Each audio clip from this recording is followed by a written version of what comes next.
Good morning students. आज का हमारा टॉपिक है गॉजेस थ्योरम। बेटा ये प्लस टू की सबसे इम्पोर्टेंट टॉपिक है गॉजेस थ्योरम।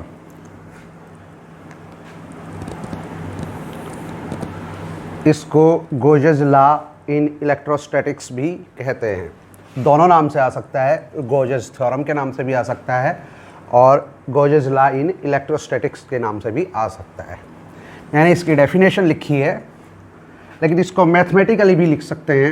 मैथमेटिकली क्या लिखेंगे?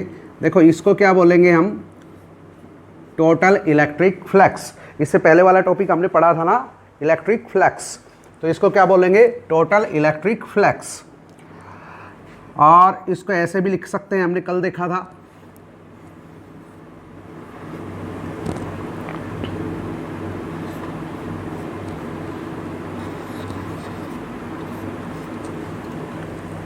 तो बेटा वही लिखा हुआ है जो ऊपर है वो। देखिए क्या लिखा हुआ है, मैं पढ़ के सुना देता हूं, आप जरा ध्यान देना। सरफेस इंटीग्रल, अब जरा यहां से देखना, according to this theorem surface integral, तो यही है बेटा, देखो सरफेस इंटीग्रल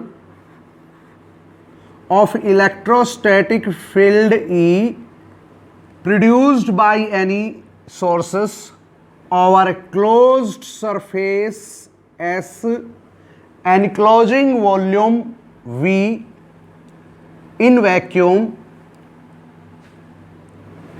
यहां तक हो गया ना बेटा, इन वैक्यूम। तो देखिए बेटा मैंने यही बोला है, मैं एक बार फिर क्लियर कर देता हूं। देखो जो लिख रखा है आप उससे मिला के देखना, मैं यही बोल रहा हूं। इसका मतलब क्या है? मैथमेटिकल जो टर्म, इसका मतलब क्या है? इसका मतलब है surface integral of electrostatic field E produced by any sources or closed surface S enclosing volume V in a vacuum। That is, इसका मतलब ये भी बनता है total electric flux or any closed surface in vacuum is equal to 1 upon epsilon naught of total charge contained in S। यानी total charge contained इन S है, उसका 1 upon epsilon not. बेटा ये कहना क्या चाह रहा है, जरा ये समझे। हमने डेफिनेशन देख ली, हमने मैथमेटिकल टर्म भी देख ली, लेकिन हमारी समझ में ये नहीं आ रहा कि ये कहना क्या चाह रहा है। तो बेटा सीधा सीधा क्या कहना चाह रहा है आप समझिए। सीधा सीधा बेटा ये हमसे ये कहना चाह रहा है कि जैसे ये कोई क्लोज सरफेस है और इसके अंदर कोई चार्ज है, तो जो इलेक्ट्रिक फील्ड लाइन जो इस सरफेस को क्लोज सरफेस को क्रॉस करेंगी, जब चार्ज है उसके अंदर तो कोई इलेक्ट्रिक फील्ड लाइन उस सरफेस को क्या करेंगी? क्रॉस करेंगी। पॉजिटिव चार्ज होगा तो बाहर की तरफ जाएंगी, नेगेटिव चार्ज होगा तो अंदर की तरफ आएगी। तो total number of electric field line crossing that closed surface, उसको बोलते हैं हम टोटल इलेक्ट्रिक फ्लक्स। तो ये जो बात हो रही है ना पूरी की पूरी, ये पूरी की पूरी बात ये हो रही है, total number of electric field line crossing A closed surface is equal to 1 upon epsilon naught of total charge contained in a closed surface। उस क्लोज सरफेस के अंदर जो चार्ज है उसके बराबर। अब आपको समझ में आया होगा। यहां से ये सिंपली ये कहना चाह रहा है कि जैसे यहां पे कोई क्यू चार्ज है, तो ये इलेक्ट्रिक फील्ड लाइन जो इससे बाहर जा रही है कितनी होंगी? ये होंगी 1 अपॉन एप्सिलॉन नॉट ऑफ इसके अंदर जो चार्ज है ना उसके। ये कहना चाह रहा है। आई थिंक अब आपको आराम से समझ में आया होगा ये।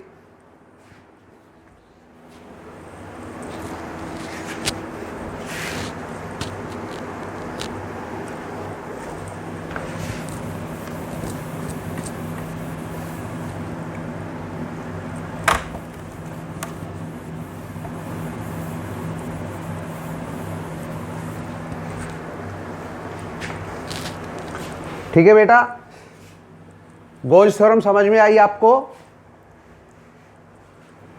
Surface integral of electrostatic field E produced by any sources over closed surface S and closing volume V, that is total electric flux over closed surface in a vacuum is equal to 1 upon epsilon naught of charge, total charge contained in closed surface.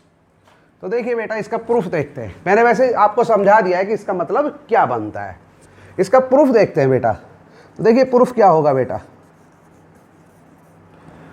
बेटा आप कोई isolated charge plus Q ले ले. ये plus Q charge जो है ना, ये किसी स्फीयर के सेंटर पे रखा हुआ है. कोई स्फीयर है जिसकी रेडियस कितनी है r. तो हम यह क्या कहेंगे कि हम कंसीडर कर रहे हैं plus Q isolated charge at A centre of A sphere of A radius r. कोई स्फीयर है जिसकी रेडियस क्या है r, उसके सेंटर के ऊपर ये आइसोलेटेड चार्ज प्लस क्यू है. अब ये चार्ज प्लस क्यू है तो इस स्फीयर पे कहीं पर भी एक पॉइंट ले लीजिए, यही ले लेते हैं P पॉइंट. तो P पॉइंट के ऊपर इलेक्ट्रिक फील्ड कितना बनेगा. तो P पॉइंट पे इलेक्ट्रिक फील्ड कितना होगा. देखिए बेटा electric field intensity at P, ये जो P पॉइंट है यहां पे इलेक्ट्रिक फील्ड इंटेंसिटी कितनी होगी. तो बेटा यहां पर इलेक्ट्रिक फील्ड इंटेंसिटी कितनी होगी, बताइए कितनी होगी. वो होगी Q upon 4 pi epsilon not r square. पर बेटा चूंकि इसकी डायरेक्शन भी दिखानी है इसलिए क्या हो जाएगी, यूनिट वेक्टर r के डायरेक्शन में. जब ये वेक्टर r है तो इसी की डायरेक्शन में, इस डायरेक्शन में, यानी इलेक्ट्रिक फील्ड इंटेंसिटी जो है वो इसी डायरेक्शन में, ये हो गई बेटा. तो P पॉइंट के ऊपर जो इलेक्ट्रिक फील्ड इंटेंसिटी होगी वो ये है बेटा, इस डायरेक्शन में, यानी यूनिट वेक्टर r की ही डायरेक्शन में. अब P पॉइंट के अराउंड ही आप एक एरिया कंसीडर कर लीजिए. चलिए यहां हम एक छोटा सा एरिया ले लेते हैं, एरिया एलिमेंट. ठीक है बेटा, कितना लिया है एरिया एलिमेंट, ds. हमने यहां P पॉइंट के अराउंड एक एरिया एलिमेंट कंसीडर कर लिया ds. तो जो ds वेक्टर है वो कैसे लिखा जाएगा बेटा, ds वेक्टर है वो कैसे लिखा जाएगा, ds वेक्टर होगा यूनिट वेक्टर n ds. तो यहां पे जो n है ये क्या है, ये नॉर्मल है. जो एरिया लिया था ना ds एरिया, उसके नॉर्मल है. तो ये कैसे होगा, ये इस डायरेक्शन में होगा बेटा. यानी अगर हम डायग्राम में देखें तो यूनिट वेक्टर r और यूनिट वेक्टर n जो है वो सेम डायरेक्शन में है. ओके बेटा. तो अब हम देखो, हमने ये भी देख लिया, इलेक्ट्रिक फील्ड भी देख लिया P पॉइंट पे, और P पॉइंट पे हमने एरिया एलिमेंट ds भी कंसीडर कर लिया था, वो भी देख लिया. जो ds वेक्टर है वो भी देख लिया, ये बनेगा. अब मैं देखना चाहता हूं electric flux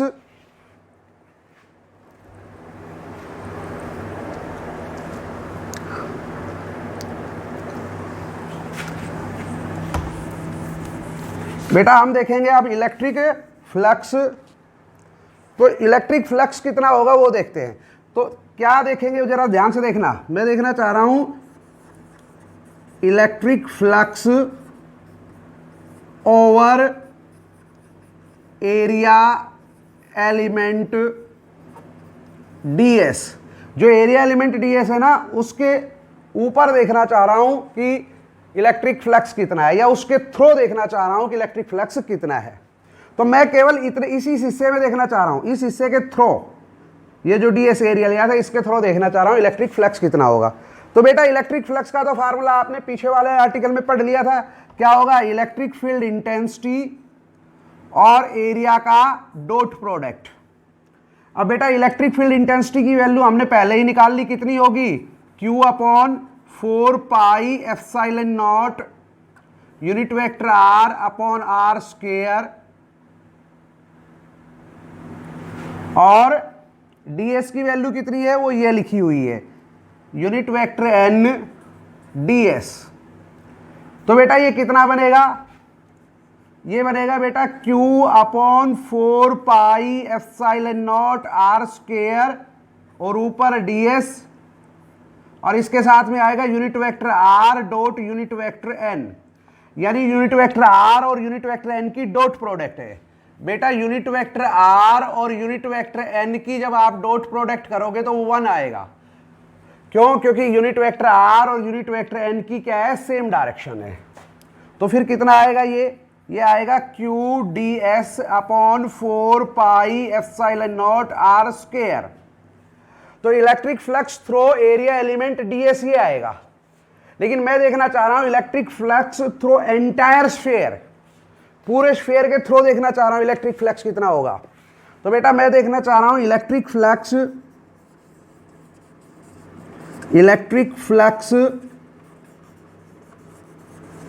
through entire sphere,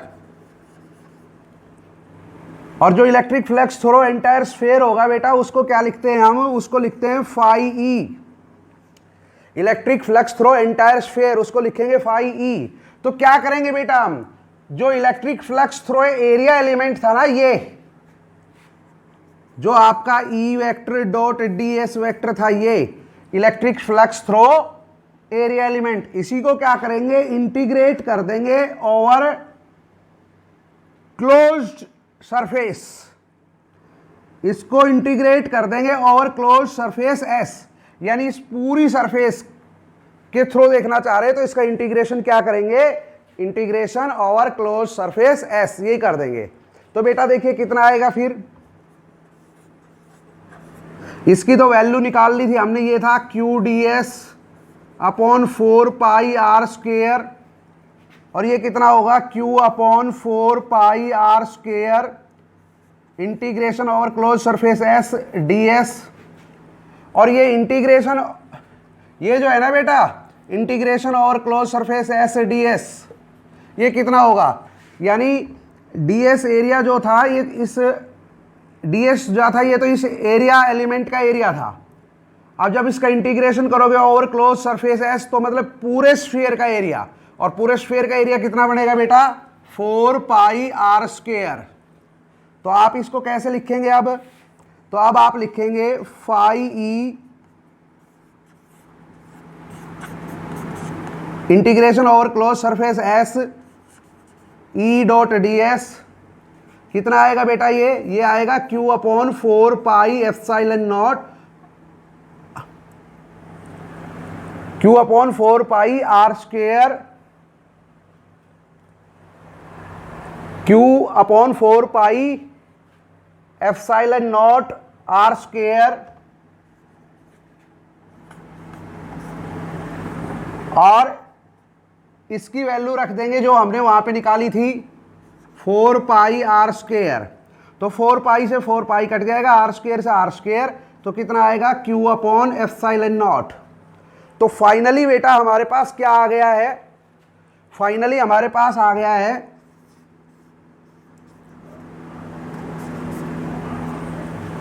total electric flux. देखिए जरा, total electric flux over close surface in A vacuum, ये, या इसको क्या बोले, सरफेस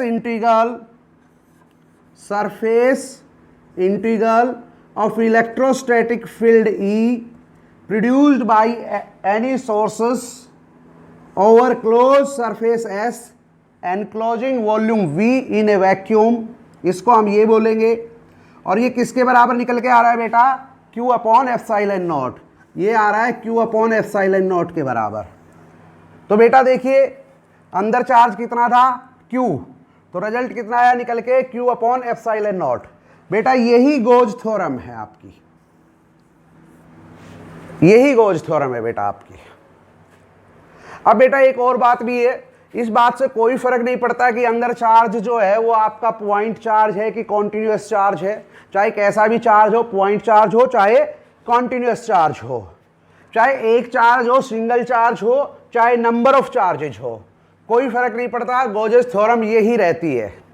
जैसे फॉर एग्जांपल मान लीजिए मेरे पास कोई ये स्फीयर है और इसके अंदर चार्ज बहुत ज़्यादा है, Q1, Q2, Q3, Qn, तब क्या होगा, तब बेटा आपका total electric flux through a closed surface जो होगा वो कितना हो जाएगा, वो हो जाएगा electric flux due to Q1 charge, electric flux due to Q2 charge, similarly electric flux due to Qn charge. और ये कितना हो जाएगा बेटा, ये हो जाएगा Q1 upon epsilon not, Q2 upon epsilon not, Qn upon epsilon not. और इसको बेटा ऐसे लिख दें 1 upon epsilon not Q1 Q2 Qn।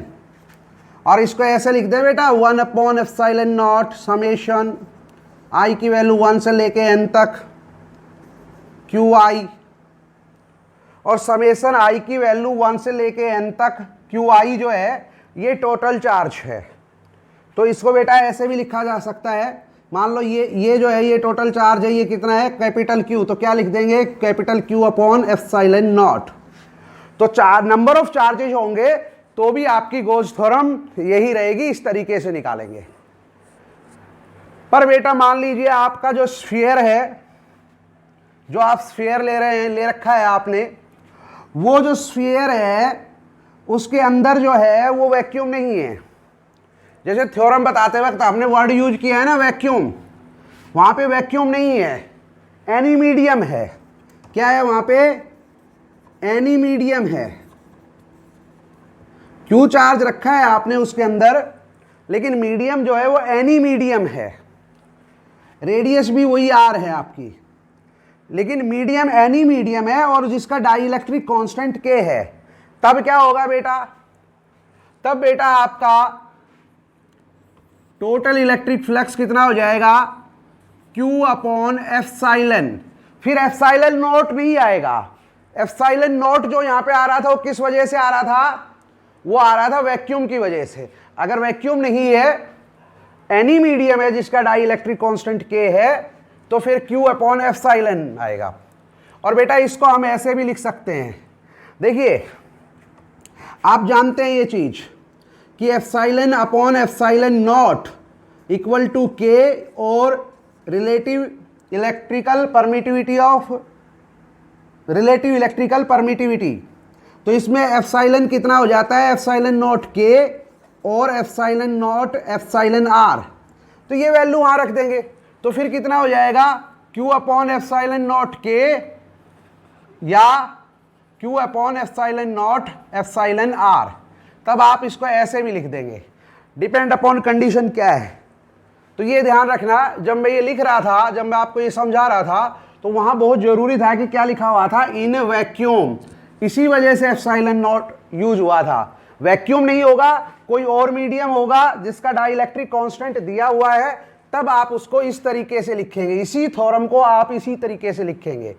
आपको बेटा समझ में आया होगा। मैं एक बार फिर बता दूं, जो यहां पे लिखा हुआ है, जो ये लिखा है ना, surface integral of electrostatic field E produced by any sources over any close surface S enclosing volume V in vacuum, यानी ये जो लिखा हुआ है, इसी का मतलब बनता है total electric flux over any close surface in A vacuum. ये और इनका सीधा सीधा मतलब क्या बनता है बेटा, सीधा सीधा मतलब बनता है कि किसी क्लोज सरफेस में से जो total number of electric field line cross कर रही हो, चाहे वो अंदर जा रही हो चाहे बाहर जा रही हो, total number of electric field line crossing A close surface, ये मतलब बनता है इसका। और इसका भी मतलब यही बनता है बेटा। तो वो किसके बराबर होंगी, जो उसके अंदर जो चार्ज रख रखा है ना, उसके 1 अपॉन एप्सिलॉन नॉट के बराबर होगी। तो चार्ज में कैपिटल Q लूंगा तो यहां कैपिटल Q लिख देंगे, और अगर चार्ज स्मॉल q लूंगा तो यहां स्मॉल q लिख देंगे।